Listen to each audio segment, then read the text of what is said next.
사사기 6장 25절부터 32절입니다. 사사기 6장 25절부터 32절, 우리 다 같이 일어나서 영어로, 한국말로 우리 함께 봉독하도록 하겠습니다. 같이 봉독하죠. 그날 밤에 여호와께서 기드온에게 이르시되 네 아버지에게 있는 숫소 곧 7년 된 둘째 숫소를 끌어오고 네 아버지에게 있는 바알의 제단을 헐며 그 곁에 아세라상을 찍고 또 이 산성 꼭대기에 네 하나님 여호와를 위하여 규례대로 한 제단을 쌓고 그 둘째 숫소를 잡아 내가 찍은 아세라 나무로 번제를 드릴지니라 하시니라. 이에 기드온이 종 10사람을 데리고 여호와께서 그에게 말씀하신 대로 행하되 그의 아버지의 가문과 그 성읍 사람들을 두려워하므로 이 일을 감히 낮에 행하지 못하고 밤에 행하니라. 그 성읍 사람들이 아침에 일찍 일어나 본즉 바알의 제단이 파괴되었으며 그 곁에 아세라가 찍혔고 새로 쌓은 제단 위에 그 둘째 숫소를 드렸는지라. 서로 물어 이르되 이것이 누구의 소행인가 하고 그들이 캐어 물은 후에 이르되 요아스의 아들 기드온이 이를 행하였도다 하고 성읍 사람들이 요아스에게 이르되 네 아들을 끌어내라. 그는 당연히 죽을지니 이는 바알의 제단을 파괴하고 그 곁에 아세라를 찍었음이니라 하니 요아스가 자기를 둘러선 모든 자에게 이르되 너희가 바알을 위하여 다투느냐? 너희가 바알을 구원하겠느냐? 그를 위하여 다투는 자는 아침까지 죽임을 당하리라. 바알이 과연 신일진데 그의 제단을 파괴하였은즉 그가 자신을 위해 다툴 것이니라 하니라.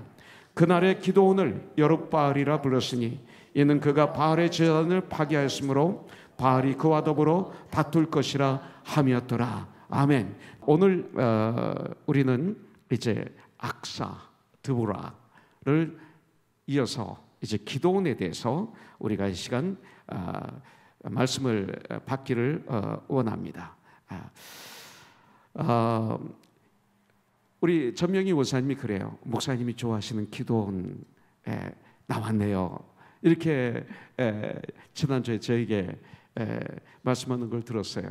제가 하도 기드온에 대해서 말을 많이 했더니 그래요. 기드온이 참 귀한 분이죠. 훌륭한 믿음의 사람입니다. 그래서 히브리서에서도 믿음의 선배들을 열거할 때 기드온이 들어갑니다. 그렇지만 기드온도 완벽한 사람이 아니었던 것을 볼 수가 있죠. 마지막으로 가면서 점점 기드온의 삶이 어두워지는 이런 부분을 보게 됩니다. 기드온이 아들을 낳는데 그 아들을 이름을 아비멜렉이라고 하게 되죠. 오늘 큐티 말씀입니다. 근데 그 아비는 그냥 아버지라는 뜻입니다. 멜렉은 왕이라는 뜻입니다. 그러니까 이 말은 뭐냐면 내 아버지는 왕이다 이 소리입니다. 이것을 누가 져줬느냐면 기드온이 져준 이름입니다. 내 아버지는 왕입니다 이 소리입니다. 자, 당신과 당신의 아들과 당신의 자손들이 우리를 다스리소서 왕이 되소서 할 때 아니다. 여호와께서 너희를 다스리시리라 했으면 끝나면 되는데 그 다음에 조건을 제시하죠. 그 귀고리를 탈취한 귀고리를 다 나에게 달라.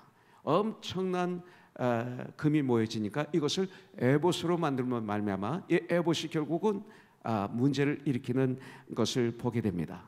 이것을 보면 입으로는 그렇게 얘기했지만 마음에는 그렇지 못했던 것을 이 말씀을 문맥을 통해서 볼 수 있게 됩니다. 정말 진정으로 입으로만이 아닌 진정으로 여호와께서 너희를 다스리시리라 한 그 말씀대로 겸손하게 기드온이 살았다면, 마무리했다면 아마 기드온만 축복받은 게 아니라 자손들까지 축복을 받게 되었을 터인데 어제 큐티에서 보면 장로들 77명을 죽이잖아요. 이 같은 족속입니다. 이스라엘 백성들이죠. 같은 족속인데, 근데 그 먹을 걸 주지 않고 그리고 비웃었다고 해서 전장에서 끝나고 돌아올 때 77명의 장로들을 죽이죠. 그리고 성벽을 헐죠. 이런 일을 하게 됩니다. 결국 어떻게 됩니까? 기드온이 죽고 난 다음에 아비멜렉은 자기 형제 70명을 기드온의 아들들을 다 죽여버립니다. 엄청난 아픔이 임하는 거죠. 우리가 하나님은 다윗의 죄를 용서해 주셨지만 회개함으로 말미암아 그 뒤에 그 삶 속에서 치루었던 대가는 대단했던 것을 볼 수가 있습니다. 이것을 보면서 우리는 깨어 있어야 되겠다. 그리고 처음부터 마지막이 믿음이 더 좋아야 되겠다. 이것을 다시 한번 우리가 결단하는 그런 시간을 가질 수 있는 큐티가 오늘 말씀이라고 저는 봅니다. 그런데 저는 기도원의 아주 귀한 점, 하나님으로부터 왜 쓰임 받았는가, 왜 큰 용사라는 그 칭호를 받게 되었는가, 이것을 우리가 공부하면서 나도 큰 용사가 될 수 있다. 또 큰 용사는 무엇인가, 이런 거 공부하는 시간을 갖기를 원합니다. 그 여인 사사 이 드보라의 인도하에 이스라엘은 40년 동안 하나님께서 평온하게 해주셨습니다. 그런데 이 드보라가 죽고 난 다음에 이스라엘이 또 하나님의 목전에서 악을 행했다고 그랬어요. 하나님은 7년 동안 그들을 미디안의 손에 맡기셨다, 이렇게 말씀하고 있습니다. 미디안의 손에 주셨다, 이렇게 말씀하고 있습니다. 이 말씀을 통해서 보면 이 땅의 모든 생사 화복을 주관하신 분은 하나님이시다. 미디안이 아니다, 세상이 아니다라는 걸 우리는 정확하게 알게 되는 것이죠. 자, 하나님 앞에 악을 행한 결과 미디안으로 말미암아 평안하게 살던 곳에서 도망가서 산에 올라가서 웅덩이를 파고 굴을 파고 산성을 만들고, 말하자면 인간 이하의 삶을 살게 된 것을 볼 수가 있어요. 하나님을 떠난 열매는 바로 이렇다는 것을 여기서 보여주고 있는 것이죠. 인간 이하의 삶을 살게 되니까 그때서야 그들은 다시 하나님께 부르짖습니다. 그런데 하나님은 부르짖을 때마다 응답하시는 하나님이신 것을 우리에게 보여주고 있습니다. 부르짖으면 70번에 7번이라도 부르짖으면 들어주시고 용서하시고 품어주시는 은혜의 나의 하나님. 하나님은 이 기드온을 사사로 택하셔서 이스라엘을 회복시켜 주십니다. 미디안 사람들의 압제에서 이스라엘을 구원할 사람으로 기드온을 보내신 분이 바로 여호와 하나님이시라고 성경은 가르쳐주고 있습니다. 이 기드온은 바로 므낫세 지파의 자손입니다. 그리고 요아스의 아들입니다. 그런데 하나님께서는 곧바로 기드온을 미디안 사람들에게 보내셔서 이스라엘 백성들을 구원하게 하신 것이 아니라 먼저 회복시켜 주십니다. 먼저 해야 할 일을 주시는 것을 볼 수가 있습니다. 하나님께서 오늘 보면 기드온을 큰 용사라고 이렇게 하셨지만 처음 기드온의 모습은 그렇지 않았습니다. 11절에 보면 여호와의 사자가 아비에셀 사람 요아스에게 속한 오브라에 이르러 상수리 나무 아래에 앉으니라. 마침 요아스의 아들 기브온이 미디안 사람에게 알리지 아니하려 하여 밀을 포도주 틀에, 포도주를 만드는 큰 틀 속에 숨어서 틀에서 타작을 하는 이런 기드온의 모습을 보게 됩니다. 지금 기드온은 큰 용사 같은 모습이 안 보입니다. 미디안 사람들이 두려워서 숨어서 밀을 포도주 틀에서 타작하고 있었습니다. 한마디로 말씀드려서 기드온은 연약한 사람이었습니다. 두려워 떠는 사람 중에 하나였습니다. 세상이 두려웠다 이겁니다. 회복되기 전에 기드온의 모습을 보여주고 있습니다.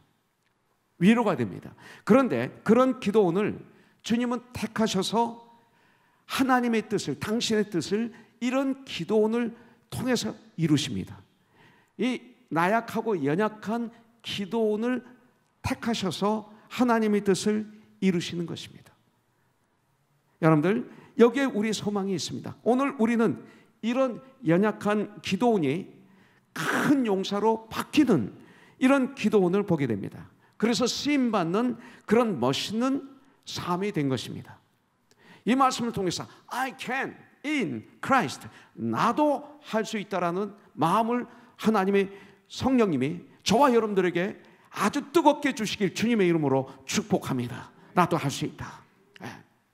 여러분들 12절에 보니까 여호와의 사자가 기드온에게 나타나 이르되 큰 용사여 여호와께서 너와 함께 계시도다. 아니 타작 틀 속에 숨어서 포도주 틀 속에 숨어서 타작하는 기드온에게 찾아오셔서 큰 용사라고 말씀하시는 것입니다. 그런데 큰 용사가 누구냐? 하나님께서 함께 계시는 사람이 큰 용사구나, 이것을 알게 됩니다. 어쨌든 간에 여기 큰 용사라는 것은 하나님으로부터 받은 이름입니다. 사람이 아니었습니다. 기드온을 사사로 택하셔서 이스라엘을 회복시켜 주십니다. 그런데 그는 인간적으로, 이 기드온은 인간적으로 볼 때 절대 큰 용사가 아니었어요. 오히려 너무나 연약한 사람이었어요. 이 말은 뭐예요? 내가 너를 큰 용사로 만들어 나가겠다, 점점 만들어 나가겠다, 바로 이 말씀이죠. 그래서 미디안을 치는 귀한 사역을 하기 전에 하나님께서는 만들어 가겠다, 큰 용사로 만들어 가서 내가 미디안을 치는 사자로 세우겠다, 이렇게 말씀하는 거예요. 그렇기 때문에 큰 용사로 만들어가는 과정 속에서, 이것을 한마디로 말하면 미디안을 치기 전에 내가 해야 될 일이 있다, 이겁니다. 그것이 바로 25절에 보니까 뭐예요? 그날 밤에 여호와께서 기드온에게 이르시되 네 아버지에게 있는 숫소 곧 7년 된 둘째 숫소를 끌어오고 네 아버지에게 있는 바알의 제단을 헐며 그 곁에 아세라상을 찍고, 이렇게 말하고 있어요. 첫 번째, 큰 용사로 만들어가는 과정 속에서 하나님께서 첫 번째 하시는 일, 그리고 기드온이 첫 번째 한 일이 뭐냐면 바알의 단을 제거하고 아세라상을 찍어내는 일이었습니다. 자, 이것을 하나님이 명령하신 거예요. 자, 하나님과 이스라엘 사이를 가로막고 있는 것, 이것을 먼저 다 부셔버려라, 이 소리입니다. 하나님과 이스라엘 백성들을 가로막고 있는 것이 뭐냐면 바알 신상과 아세라 신 목상이었습니다. 이것을 찍어 버려라, 불살려 버려라, 이거예요. 바알의 단을 제거하는 것과 아세라 상을 찍어 버리는 것, 이것이 기드온이 해야 될 가장 먼저의 일이었습니다. 미디안하고 전쟁하기 전에. 그렇다면 여기 기드온에게 부수라고 하는 이 바알의 단은 어떤 단이냐, 이거죠. 그것은 바로 아버지 집에 이 바알의 단이 있었다는 것입니다. 요아스에게, 기드온의 아버지 집에 있었던 거예요. 기드온의 집에 있었던 거예요. 그리고 아버지에게 있는 바알의 단이었습니다. 그런데 이 문맥을 보면 이 단은 그 동네 사람들이 공동으로 섬기던 단인 것으로 보입니다. 그렇다면 요아스는 그 동네의 지도자였다는 것을 볼 수가 있습니다. 그렇기 때문에 이 기드온이 이 바알의 단을 헐어버린 후에 동네 사람들이 기드온을 죽이려고 했던 것을 볼 수가 있어요. 바알의 단을 헐고 나니까, 아니 내 아버지 집에 있으면 아버지한테 혼나면 되는데 동네 사람들이 기드온을 죽이려고 합니다. 그런데 동네 사람들이 공동으로 이 바알신을 섬기지만 아마 기드온의 아버지가 이 단을 관리했다는 것으로 알 수가 있습니다. 그래서 오늘 말씀에 보면 네 아버지에게 있는 바알의 제단이라는 표현을 쓴 것을 볼 수가 있어요. 이 단은 아마 높은 곳에 있었던 것 같아요. 요아스의 집이 높은 곳에 있었던 것 같아요. 온 동네 사람들이 다 볼 수 있는 곳, 그렇게 세워져 있기 때문에 사람들이 낮에 사람들이 안 보는 가운데 이 제단을 찍어버릴 수가 없었던 거죠. 그러니까 또 이 단 옆에는 나무로 만들어진 여신 아세라상이 있었습니다. 이 기드온은 그 당시 아주 연약한 상태였어요. 이것이 중요합니다. 자, 바알의 단을 찍어버리고 제거하고 아세라상을 찍어버리라, 이것을 명령에 순종하기에는 기드온은 아직 연약한 상태였습니다. 기드온이 이 하나님의 명령을 준행하기에는 아직도 너무 연약하고 아직은 큰 용사가 되지 못한 상태였습니다. 그런데 하나님은 기드온에게 큰 용사들이나 할 수 있는 엄청난 일을 지금 명령하신 거예요. 내 아버지에게 있는 바알의 제단을 헐며 그 옆에 아세라상을 찍어 버리라. 이것은 사실 대단히 어려운 일입니다. 그런데 우리 하나님은 우리에게 제일 먼저 명령하신 것이 이겁니다. 이것이 이루어져야만이 하나님과의 관계가 회복이 됩니다. 그리고 하나님이 우리에게 능력을 부어주십니다. 우리가 먼저 해야 될 일이 뭡니까? 어떻게 하면 구원을 받을 수 있는가? 이것입니다. 구원을 받아야 됩니다. 이것이 가장 중요한 것입니다.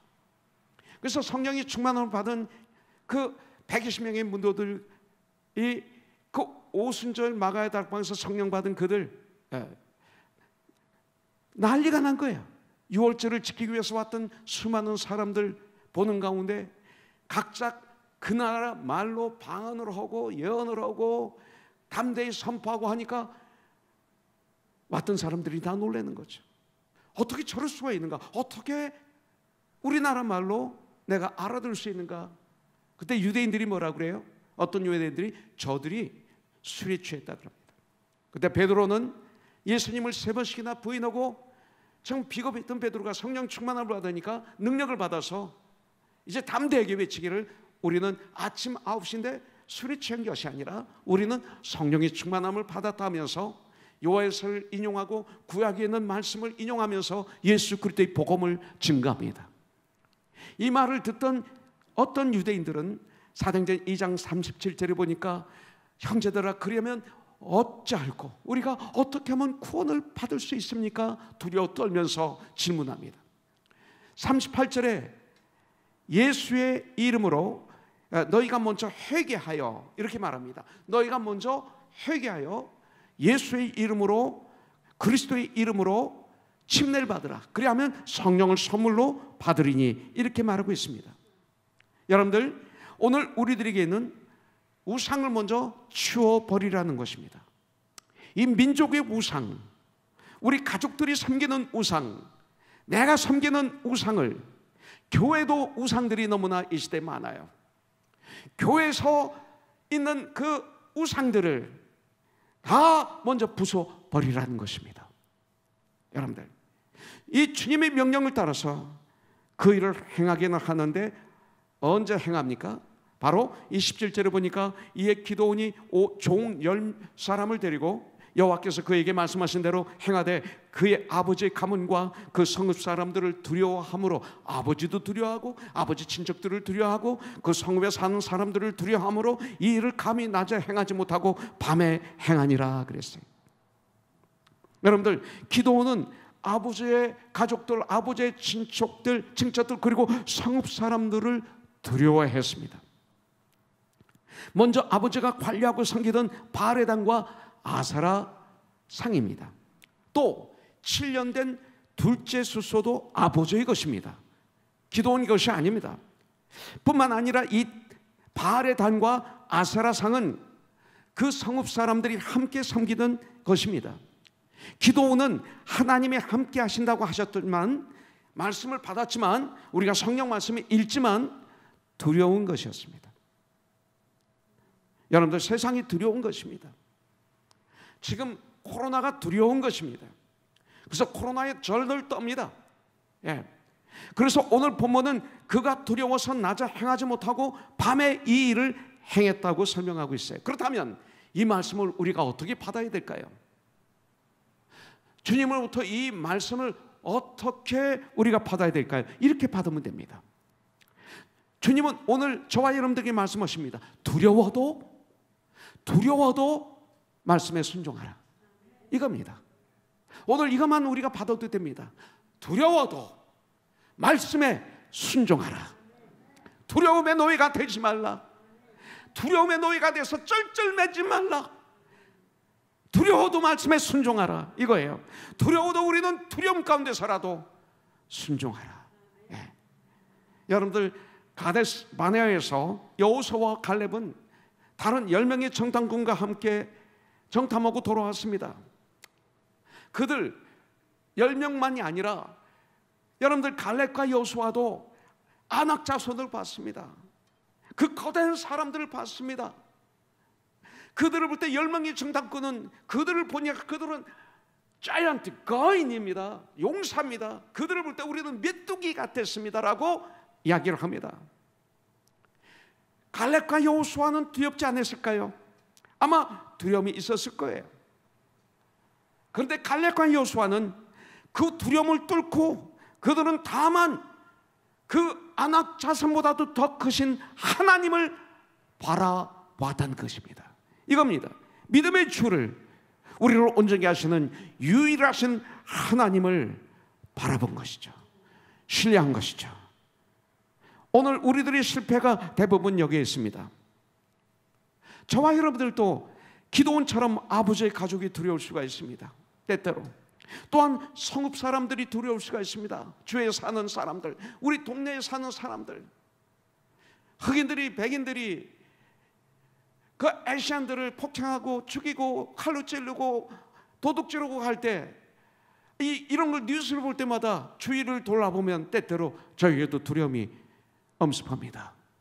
내 주위에 있는 사람들은 거진 다 백인들이신데 또 흑인도 계신데 이분들은 어떨까라는 엉뚱한 생각도 하게 되고 또 잠깐 두려움이 제 앞을 지나갈 때도 있는 것은 사실입니다. 그런 가운데서 우리가 살고 있죠. 세상이 두렵습니다. 때때로 환경이 때때로 두렵습니다. 주위가 두렵습니다. 때때로 미래가 두렵습니다. 그래서 주님의 뜻을, 말씀에 대한 순종을 얼마나 많이 과거에 포기했어요? 다 잊어버리고 지나가 버렸지만 정말 나를 구원하신 예수 그리스도께 내 생애를 다 바치고 싶은데, 죽도록 충성을 하고 하시는 말씀대로 최선을 다하고 싶은데 절대 이렇게 대충대충 이것도 아니고 저것도 아닌 것처럼 미지근하게 살고 싶지 않은데, 때때로 가족의 눈이 두렵고 주위에 사는 사람들의 눈도 두렵고 미래에 대한 두려움이 나를 엄습합니다. 우리 권사님이 다리를 다치고 병원에서 치료받고 그럴 때 그 미래에 대한 두려움이 엄습했을 것입니다. 여러분들, 미래에 대한 염려가 나를 사로잡습니다. 오늘 본문에서 기도는 두려움과 염려 속에서도 그럼에도 불구하고 순종할 때 하나님의 놀라운 은혜를 누리게 되는 모습을 우리에게 보여주시는 거예요. 기도는 그날 아주 귀중한 교훈을 얻었습니다. 비록 마음에 두려움이 있더라도 하나님께 말씀에 순종하면 하나님께서 결과적으로는 그를 보호해 주시고 하나님께서 영광 받으실 것이고 하나님은 그를 사용하실 것이라는 놀라운 교훈을 받게 된 것이죠. 이제 두려움 속에서도 말씀에 순종하는 성도, 삶이 두려워도 순종하는 하나님의 백성들이 되어서 정말로 하나님의 보호하심과 인도하심과 하나님께 우리가 영광 올려드리는 그런 우리가 되기를 주님의 이름으로 축복합니다.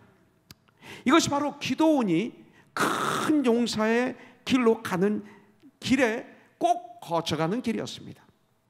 저와 여러분들에게도 마찬가지입니다. 회복할 수 있는 유일한 길, 하나님과 나의 관계에서 꼭 회복할 때 꼭 가야 될 유일한 길이 이것입니다. 우리 하나님은 우상을 너무 싫어하십니다. 하나님의 백성들이 하나님보다 다른 그 어떤 것을 더 사랑하면 그것이 바로 우상이 되는 거죠. 하나님은 그것을 제거하고 찍어 버려라. 그러면 너는 큰 용사가 된다라고 오늘 저와 여러분들에게 알려주시는 것입니다. 여러분들, 만일 아브라함이 이삭을 사도행전 22장에 보면 하나님께서 아브라함을 테스트하시죠. 100살에 난 너희 독자 내 외아들, 내 목숨보다도 더 사랑하는 내 외아들 이삭을 번제물로 내가 지시하는 산으로 가서, 모리아 산으로 가서 나에게 번제물로 드려라. 여러분들, 그런데 아브라함이 만약 이삭을 하나님보다 더 사랑해서 하나님의 명령을 거역하고자 했더라면 그 아들 이삭이 아브라함에게는 우상이 되는 것이었습니다. 우리는 우리의 자녀를 사랑하고 잘 양육해야 됩니다. 하나님이 우리에게 주신 너무나 귀한 기업입니다. 참 귀한 우리의 자녀들이에요. 그런데 그 자녀들이 바알신이 되면 안 되고 아세라신이 되면 안 됩니다. 사람뿐이 아닙니다. 어떤 사람은 그의 직장이 우상이 되기도 합니다. 나의 삶 속에 직장이 가장 위에 있어요. 직장은 필요합니다. 그러나 첫째는 아닙니다. 어떤 사람은 돈이 우상되기도 합니다. 그래서 주님은 이것을 분별할 수 있는 명령을 우리에게 주셨죠. 어떤 사람은 공부가 우상이 되기도 합니다. 공부 잘해야 됩니다. 다니엘처럼. 그러나 우상이 되면 안 됩니다. 공부를 잘하는 것은 하나님께 영광 올려드리고 주의 유익을 끼치는 멋있는 지도자가 되기 위해서 잘해야 되는 거예요. 그렇지 않고 이런 목적으로 잘하게 되면 내로해집니다. 넓지 못합니다. 세상을 제대로 보지 못합니다. 그래서 공부 잘해야 되지만 이것이 첫째가 되면 안 됩니다. 어떤 사람은 명예가 우상되기도 합니다. 어떤 사람은 실제로 돌이나 나무 혹은 산이나 바다를 실제적으로 섬기기도 합니다. 그런데 하나님은 백성들이 우상을 섬기는 것을 너무나 싫어하십니다. 그래서 때로는 우리에게 경고를 주십니다. 오늘 이스라엘 백성들에게 미디안을 통해서 어려움을 주시는 것은, 저와 여러분들에게 때때로 어려움을 주시는 것은 이렇게 해석해야 되죠. 곧 이스라엘에게 주시는 경고이기도 합니다. 곧 저와 여러분들에게 주시는 경고이기도 합니다. 팬데믹 19으로 이 시대 고통을 당하고 있는 것도 저는 분명히 믿기는 이 시대 하나님이 이 시대 우리들에게, 교회들에게 주시는 경고라고 믿습니다. 솔직히 말해서 교회가 너무 많이 타락되어 있습니다. 변질되어 있습니다. 교회가 하나님 말씀으로 기초를 이루고 예수님으로 기초를 이루고 거기에 지어져 가기보다는 인간의 생각, 계획, 감정, 지식, 능력으로 지어져 가고 있는 것은 사실입니다. 세상처럼 움직이고 있는 것은 사실입니다. 그래서 세상을 제대로 변화시키지 못하고 빛과 소금의 역할을 못하고 있는 것은 사실입니다. 하나님은 저에게 이런 마음을 주셨어요. 이것은 너 때문에 온 거다. 이것을 통해서, 이 재난은, 이 고난을 통해서 더 멀리 주님을, 나를 떠나는 것이 아니라 나에게 돌아오라는 고난의 축복의 사인이다. 저에게 이런 마음을 주셨습니다.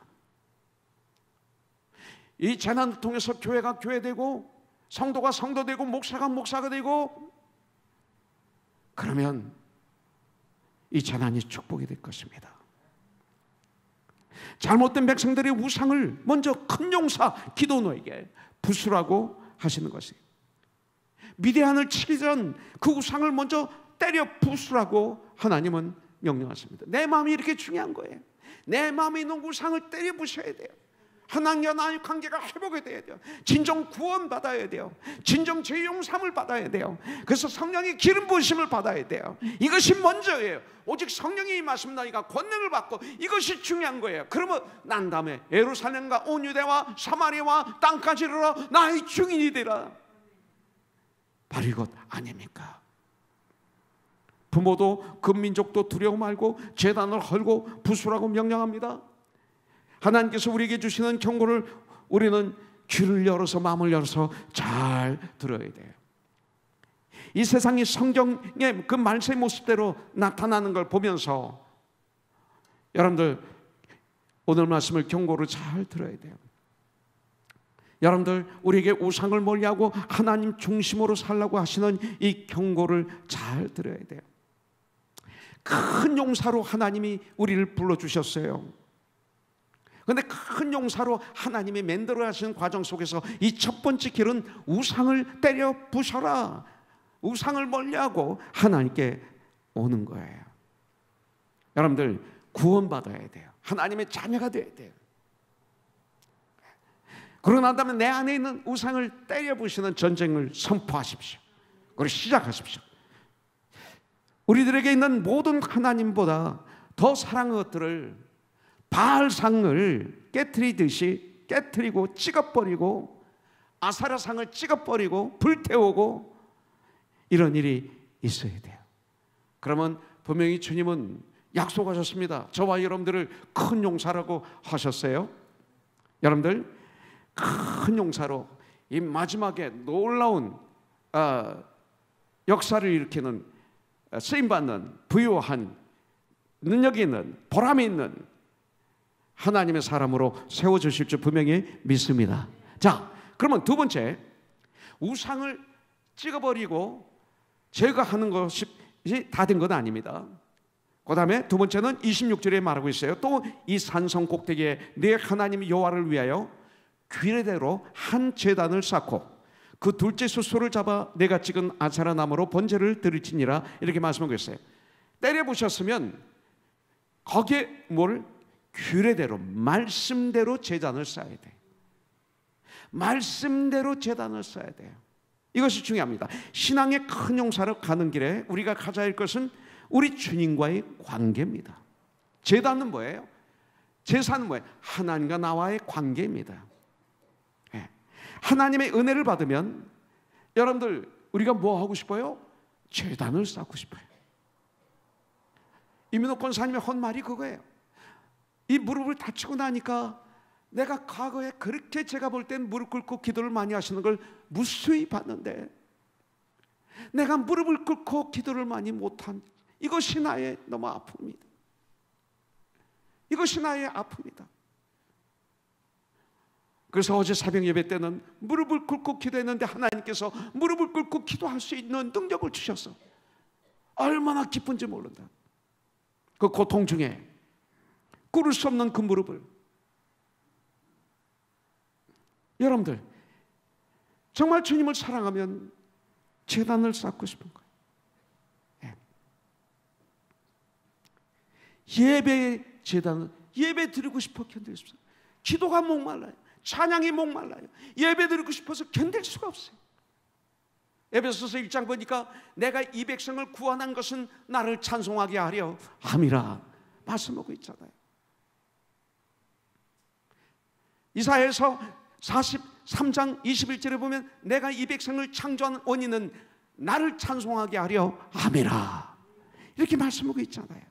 그렇기 때문에 주님의 은혜가 임하면 예배를 드리고 싶어 견딜 수가 없는 거예요. 예배가 드리고 싶어. 예배의 단, 기도에 목말라요. 기도에 목말라요. 기도의 단을 쌓고 싶어요. 찬송의 단을 쌓고 싶은 것입니다. 주님과의 교제가 그 시간이 더 그리워지는 법입니다. 나는 예지가 여기 왔다고 그래서 깜짝 놀랐어요. 동부에서 공부하다 왔는데 보통 오면 놀지. 이제 좀 쉬자. 예배에 참석했어요. 주님과의 교제, 이 예배가 목마른 거예요. 그렇지 않으면 안 와요. 우상을 부수는 것으로 그치면 안 돼요. 여러분들 집을 깨끗이 청소하면 나중에 귀신이 와서 집이 비어있고 깨끗이 청소되어 있으니까 7 귀신을 데리고 와서 살았다 그랬어요. 처음보다 나중에 더 무섭다 그랬어요. 제거하고 단을 쌓는 거예요. 근데 중요한 것은 뭡니까? 하나님의 말씀대로 단을 쌓아야 돼요. 세상이 아니에요. 내 감정이 아니에요. 내 지식이 아니에요. 내 방법이 아니에요. 하나님의 말씀대로 단을 쌓아야 돼요. 7년 된 둘째 숫소를 하나님께 바치게 하심으로 그것도 나무로 만들어진 아사라상을 찍어서 그 나무를 장작으로 불을 붙여 번제로 숫소를 바치도록 했어요. 아사라상은 번제로 하나님께 제사를 드리는데 불 역할밖에 못해요. 불쏘시개 역할밖에 못해요. 이제 하나님과 이스라엘 사이를 가로막고 있는 바알과 아세라라는 거짓신은 사라졌고 7년 동안 미디안의 고통도 이제 다 끝났다는 것을 선포하기 위해서 7년 된 숫소를 바치라고 했어요. 오늘 우리들이 드리는 예배가 이런 예배가 돼야 돼. 오늘 우리가 드리는 예배가 이런 선포가 돼야 돼.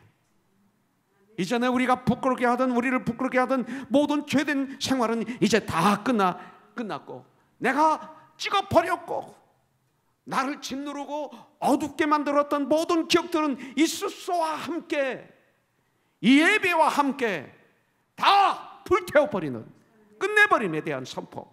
그게 뭐예요? 고린도후서 5장 17절에 그런 중 누구든지 그리스도 안에 있으면 새로운 피조물이라 이전 것은 지나갔으니 보라 새 것이 되었도다. 이런 삶을 살아야 돼요. 이 시간 예배를 드리면서 지금까지 하나님과 우리 사이를 가로막고 있었던 모든 우상, 하나님보다 더 사랑하고 하나님보다 더 신뢰하였던 모든 것들을 다 찍어버리고 부숴버리고 태워버리는, 이 예배로 태워서 올려드리는, 오히려 그런 것들이, 그 나무가 우리가 예배를 주님께 올려드리는 이 불을 붙이는 역할밖에 못하도록 만든 거예요. 오히려 그것이 나에게 유익이 되는, 오히려 그것이 오히려 나에게 축복이 되는 이런 걸 바꾸어 버리는 것이 진정한 예배입니다. 여러분들, 그런 선포가 있어야 돼. 그러한 기도원에게 새로운 이름이 주어졌죠. 여룻바알. 이게 뭐예요? 여룹은 싸운다는 뜻입니다. 바울은 바울과 싸운다. 바울과 맞서 싸우는 자, 기도원. 세상 사람들 우리를 향해서 그래야 돼요. 우상과 맞서서 싸우는 자, 죄와 맞서서 싸우는 자, 의를 위해서 용감히 싸우는 자, 하나님의 영광을 위해서 용감히 싸우는 자, 어둠을 뚫고 빛으로 나가는 자. 예. 여러분들, 바알과 기도원이 직접 싸운다라는 이름이 주어진 거예요. 얼마나 귀한 이름이에요. 이것이 기도원에게 우상을 찍어버리고 제거해버리고 제단을 쌓는 기도원에게 주어진 아름다운 새로운 이름이었어요. 그렇다면 여룻바알이 우리에게는 어떤 미닝이 있습니까? 우리에게는 어떤 미닝이 있어요? 자, 이 여룻바알이라는 뜻은 하나님의 백성으로 하나님의 용사에게 주어진, 신앙의 용사에게 주어진 새로운 이름인데, 두려워했던, 연약했던 기도원이 바알의 제단을 찍어버리고 헐어버리고 아세라 신을 찍어버리고 우상을 끊어버리고 제단을 쌓습니다. 그러면서 너무나 아름다운 이름이 그에게 주어졌는데 여룻바알이었습니다. 우리들에게 이제 이름이 주어졌습니다. 바로 사도행전 11장 24절부터 26절이죠. 바나바는 착한 사람이요 성령과 믿음이 충만한 사람이라 이로 말미암아 많은 사람들을 주님께 더하였더라. 바나바가 다소에 있는 사울을 찾으러 와서 만나면 안디고에 데리고 와서 1년 동안 그 머리를 가르쳤더니 비로소 안디옥에서 그리스도인이라 칭함을 받았더라. 여룻바알, 니콜, 그리스도니, 니콜 자매. 여룻바알은 크리스찬이에요. 여러분들, 우리에게 그리스도인이라는 아름다운 이름이 주어진 거예요. 이거 함부로 아니에요. 이게 여룻바알이에요. 여러분들, 그리스도인, 예수님을 따르는 무리들, 세상을 따르던 우리가 이제는 예수님을 따르는 무리들, 아름다운 이름 그리스도인. 이제 이 말씀대로 우리들도 순종해서 행함으로 좋은 신앙의 용사의 이름을 가지고 정말로 주님을 기쁘시게 해드리는 삶이 되기를 주님의 이름으로 축복합니다. 하나 더 보겠습니다. 34절, 여호와의 영이 기드온에게 임하시니 기드온이 나팔을 불매 아비에셀이 그의 뒤를 따라 부름을 받으니라. 여호와의 영이 기드온에게 임하시니, 여호와의 영이 기드온에게 임하시니 기드온이 나팔을 붑니다. 여러분들, 아비에셀이 그를 따릅니다. 성령이 임하시니까 므낫세 지파가 그들을 따릅니다. 성령이 임하니까 저와 여러분들이 성령 충만함을 체험해야 됩니다. 받아야 됩니다. 그래야 우리는 승리할 수 있습니다. 여호와의 신이 기드온에게 강림하셨습니다. 임하셨습니다. 이 여호와의 신은 오늘 우리가 말하는 성령님이십니다. 여러분들, 연약했던 기드온, 미디안이 두려워서 무서워서 밀을 포도주 틀에서 타작하던 기드온이 이제는 나팔을 부는 큰 용사가 된 거예요. 나팔을 불었다. 포도주 틀에서 여러분들, 타작했던 연약했던 기도원이 이제 나와서 나팔을 불었다 이거예요. 큰 용사가 드디어 되었다 이 소리죠. 자기 가족들과 성읍 사람들이 두려워서 우상을 파괴하고 말씀대로 제단을 쌓는 것을 낮에 못하고 밤중에 행했던 기도원, 그런데 이제 그가 백성들을 이끌고 나가는 큰 용사가 드디어 된 것입니다. 그 이유는 성령 충만함을 받은 후였습니다. 오직 성령이 너에게 임하시면 권능을 받고 예루살렘과 온 유대와 사마리아와 땅까지 이르러 나의 증인이 되리라 말씀하셨어요. 성령이 임하시니까 더 이상 그는 연약한 자가 아니었습니다. 여기서 우리는 예수님의 제자들의 모습을 볼 수 있습니다. 우리 주님이 겟세마네 동산에서 기도하신 후 잡히실 때 다 도망갔던 제자들, 베드로를 보십시오. 성령 충만함을 체험하기 전에는 항상 주님의 옆에 있던 자가 자기 목숨이 두려워 생명이 두려워서 가야바 법정에서 가서는 거기까지 따라갔죠. 그러나 멀찍이 떨어져서 하인들과 섞여 있으면서 불을 쬐고 있어요. 마음이 너무나 추웠어요. 몸이 너무나 추웠어요. 주님을 멀리 떨어지니까 마음이 추워요. 여름인데도 마음이 추워요. 여러분들, 여름인데도 몸이 추워요. 그래서 그 하인들과 같이 불을 쬐며 두려워 떨던 베드로, 예수님을 3번씩이나 부인했던, 그랬던 두려워 떨던 비겁했던 베드로, 주님이 달리신 십자가 앞에서 가지 못했던 나약하고 연약했던 그런 베드로, 그러나 오순절 마가다락방에서 성령 충만함을 받은 베드로는 담대해졌습니다. 이제는 죽음을 두려워하지 않고 담대하게 예수는 그리스도라고 선포합니다. 협박하고 채찍으로 때리고 함에도 불구하고 나오면서 형제들과 함께 하나님께 찬양을 올려드리고 기뻐했다. 주님을 위해서 당하는 이 핍박을 오히려 감사하며 찬양하며 기뻐했다. 우리는 조그만 핍박, 조그만 어려움, 조그만 위험이 와도 펄펄 떨고 있지는 않습니까? 이걸 무시하라는 거 아닙니다. 이걸 잘 처리해야 되지만 두려워 떨고 있지 않습니까? 냉철이 되는 게 아니라 막 두려워서 어쩔 줄을 몰라 하는 노예가 되고 있지는 않습니까? 이건 아니라는 것이죠.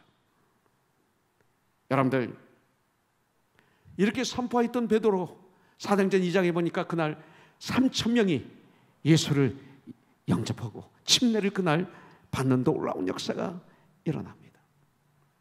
지난주에도 말씀드렸지만 제가 너무나 요새 좋아하는 성경 구절 중에 하나가 그 나면서부터 안지맥이 된 그 사람에게 그 사람을 불쌍히 여기는 베드로의 마음, 성령 충만하면 불쌍하게 여기는 마음이 있어요. 싫어하고 미워하고가 아니라 불쌍히 여기는 마음. 죄를 지었을 때 싫어하고 미워하는 게 아니라 불쌍히 여기는 마음. 이게 성령 충만함이 임했을 때 오는 거죠. 그러면서 나를 주목해서 보라. 나에게 은과 금은 없지만 내게 있는 것으로 내게 주노니 곧 나사렛 예수의 이름으로 명하노니 일어나 걸어라. 왜 이것이 중요합니까? 이 시대에 돈도 교회가 필요하고 사람도 교회가 필요하고 능력도 교회가 필요하지만 정작 우리가 필요한 건 예수님이 아닙니까? 하늘과 땅의 모든 권세를 가지신 예수님의 이름으로 명하노니 일어나 걸어라. 역사는 주님이 하시는데 돈이 하는 거 아니에요. 하나의 필요한 것이지, 쓰임받는 툴이지. 사람 수가 하는 것도 아니에요. 사람이 변화된 게 사람 수 가지고 됩니까? 돈으로 됩니까? 능력으로 됩니까? 안 되잖아요. 하나님의 은혜고 예수님의 사랑 외에는 녹아지지 않잖아요. 그래서 요새 점점 저는 이 말씀이 제 안에 들어와요. 저를 쳐서 복종시키려고 그래. 너 아니야, 내 능력 아니야. 예수의 이름으로, 주님의 사랑으로. 그들이 오순절 마가의 다락방에서 성령 충만함을 체험하자 놀라운 변화를 가져왔습니다. 정말 신앙의 용사들이 되었습니다. 그렇습니다. 성령이 임하시니 이제 기도원은 용사 300명을 이끌고 미디안을 치려고 하는 용사가 되었습니다. 22,000명에서 두려워 떠는 자 32,000명에서 두려워 떠는 자 22,000명을 내보내고 1만 명도 하나님은 아직도 너무 많다고 그러세요. 그래서 하나님께서 그렇게 많은 사람 필요 없다, 300명만 데리고 가라 하십니다. 전쟁에서 이기면 아직도 스스로 교만하여 내 힘으로 구원했다 할까 함이라. 이게 무서운 말이죠. 이거는 축복을 불행으로 바꾸는 문입니다. 말씀에 순종해서 300만 데리고 그 큰 미디안을 치러 가는 믿음의 용사가 되었습니다. 하나님은 교만을 제일 싫어하십니다. 주님의 일은 교회의 숫자, 건물, 물질 아닙니다. 기도원의 300명, 바로 진정한 하나님의 사람들이 필요한 것입니다. 진정한 그리스도의 몸이 되기를 주님은 원하십니다. 그래서 평안의 매는절로 성령이 하나 되게 하신 것을 힘써 잡아 지키라 말씀하시는 거예요. 그 다음 나머지입니다. 그렇다면 300명은 누굴까요? 물을 먹는 행위는 무엇을 말하냐면 그들의 일상생활을 보여주는 거예요. 그들이 진정한 그리스도인의 삶을 사는가, 일상의 삶에서 하나님을 경외하는 진정한 그리스도인들, 이것이 300명이에요. 하나님은 바로 이런 하나님의 사람들을 사용하십니다. 지난 수요일날 설명이 있기 때문에 더 이상 안 합니다. 왜 우리가 그렇게 사탄에게 질질 끌려서 살아가야 합니까? 왜 우리가 세상에 질질 끌려 다녀야 됩니까?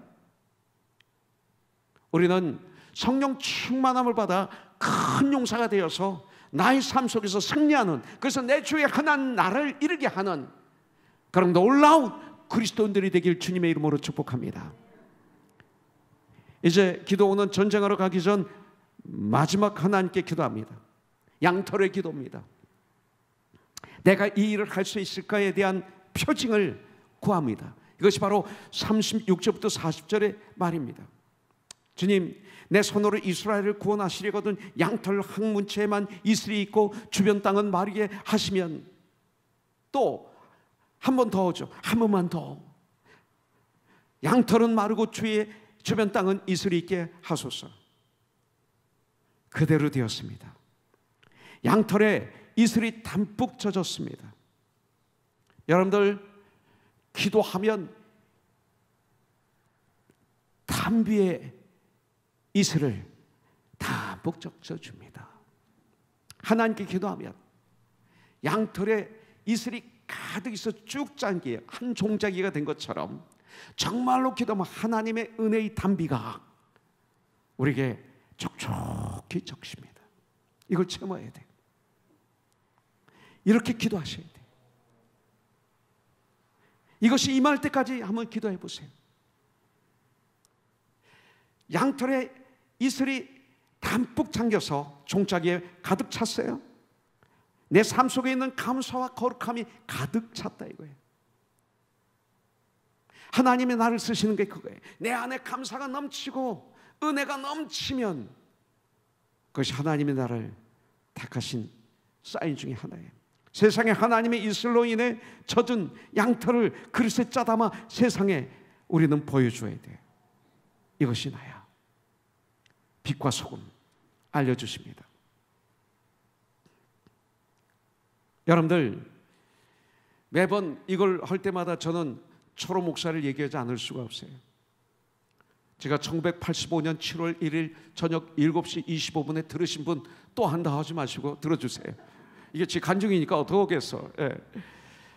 다시 1985년 7월 1일 저녁 7시 25분에 초로 목사는 자연분만에서 태어났어요. 제 아내가 임신했어요. 그런데 86년 7월 10일이 두 대예요. 6월 마지막 주 설교가 기도원이었어요. 샌안토니오 텍사스에서. 새벽 1시 2시쯤 저는 그 당시 너무나 제가 모르고 연약하고 실력이 없어서 밤을 새야만이 됐어요. 꼬박 밤을 그 당시에는 하루 종일 뛰어다니고 차물고 다니고, 심지어는 우리 용국 장로님 아시지만 주일날 예배 끝나고 그냥 바로 차를 몰고 샌안토니오에서 라레도까지 몇 시간? 2시간 반 운전해서 가가지고 거기서 예배드리고 또 끝나면 운전해서 돌아오고, 이걸 매주마다 오랫동안 했어요. 얼마나 신방할 때 많은지요. 국군 장병을 성격을 하면 녹초가 되는데 토요일은 꼬박 밤을 새요. 그런데 저도 모르게 무릎을 꿇고 기도했어요. 주님, 저를 정말 주님의 종으로 택하셨다면 이 아이가 제 결혼 기념일날 태어나게 해주세요. 그러고 난 다음에 다시 설교를 준비하는데 죄송해요, 난 이미 목사가 됐는데. 그리고 두 번째는 안 해주실 것 같아. 그리고 엉뚱한 기도 같아. 이런 기도 제목은 아닌데, 이건 아닌데, 이런 마음이 들어오는 거예요. 너 왜 하나님을 테스트하냐, 이런 마음도 들고. 그래서 또 무릎을 꿇고 주님, 그렇게 안 해주셔도 저 열심히 일하겠습니다. 그리고 주일날 이 설교를 했더니 성도님들이 가르르 웃었어요. 그리고 6월 마지막 날 오후 2시쯤인가 제 아내가 벽에를 가지고 필로를 가지고 병원에 들어갔어요. 저도 들어갔죠. 26시간인가 28시간인가 진통을 했어요. 그때 진통을 걸어주는 주사를 놓자고 하는데 제가 거절했어요. 목사가, 사모가, 이 고통을 우리가 받아야지. 하나님이 여인들에게 주신 고통이라고 하셨는데 이걸 안 받으려고 이 주사를 맞아. 안 돼. 제가 노했어요. 나중에 얼마나 혼났는지, 얼마나 고통스러웠는데, 식은 땀을 흘려서 막 끙끙하는데 나도 모르게 같이 끙끙하다가 이빨이 깨졌어요. 너무 이빨을 세게 물었다가 깨져버리더라고요. 얼마나 제 아내가 고통스러워. 그런데 86년 7월 1일 저녁 7시 25분에 저로가 태어났어요. 소름이 끼치는데 견딜 수가 없었어요. 같은 날이면 우연이랄까봐 날도 같고 시간도 같고 분까지도 맞춰줘서 꼼짝하지 못하더라고요. 그러면서 제 안에, 제 마음에 말씀이 팍 들어오는데 이사야서 43장 1절부터 3절이었어요. 그리고 이사야서 41장 10절이었어요. 그러면서 힘을 하나님이 저에게 주시더라고요.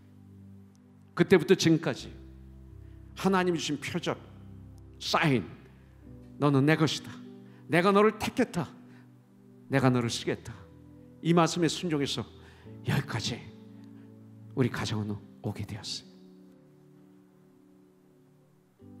여러분들에게도 사인이 있어요. 똑같은 건 아니지만 연약한 기도원이 큰 용사, 신앙의 용사, 이스라엘을 구원하는 용사가 되었습니다. 그 용사로 가는 길, 참진 주님과의 회복이었습니다. 바알 제단을 허는 거였습니다. 아세라상을 찍어버리는 것이었습니다. 우상을 파괴하는 것이었습니다. 말씀대로 제단을 쌓는 것이었습니다. 그리고 제단에 불을 붙일 때 아세라상 그 나무를 사용해서 불을 헐렁 일으키는 거였습니다. 그리고 성령의 충만함을 받으면습니다. 그런 우리가 되어서 이 팬데믹을 넉넉히 뚫고 나가고 새로운 세상이 우리에게 올 터인데, 그럼에도 불구하고 우리는 이 세상을 본받지 말고 오직 마음을 새롭게 함으로 변화를 받아 하나님의 선하심과 기뻐하심과 온전한 뜻이 이 땅에 나를 통해서 이루어지는 그런 멋있는 이 시대의 진정한 그리스도인의 삶을 사는 저와 여러분들이 되기를 주님의 이름으로 축복합니다. 태산을 넘어 험곡에 가도 빛 가운데로 걸어가면 주께서 항상 지키시기로 약속한 말씀 변치 않네. 하늘의 영광, 하늘의 영광, 나의 마음속에 차고도 넘쳐 할렐루야를 힘차게 불러 영원히 주를 찬양하리. 하늘의 영광, 하늘의 영광, 하늘의 영광, 나의 마음속에 차고도 넘쳐 할렐루야.